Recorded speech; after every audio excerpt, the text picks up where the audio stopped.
morning. So I was thinking about worship this morning. You know, during Lent, we take this introspective look at ourselves and our own sin and our own need for confession. But there's also a time when we look at the Lord, our Savior, and we think about worshiping Him. You know, when I think about worship, a lot of times we think about church, but I got to tell you, people know how to worship. Many years ago, I went to an Elton John, Billy Joel concert. At the very end of the concert, Billy Joel was playing Piano Man, and everyone in the stadium stood up and swaying in unison sang, "Sing us a song, you're the piano man." It was an eerie feeling as I stood there because I thought to myself, these people are worshiping. They knew how to worship. They just weren't sure who to worship. You know, I wonder how your worship is.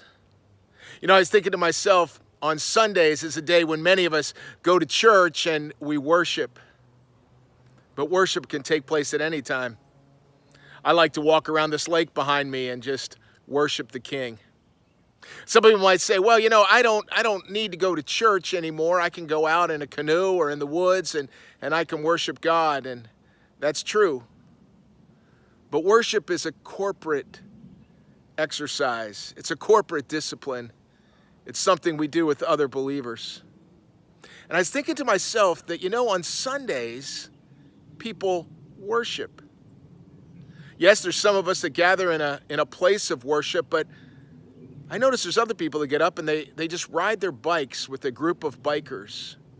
Or some people spend Sunday morning with their family. Other people go to work. Some people go and they play at the beach.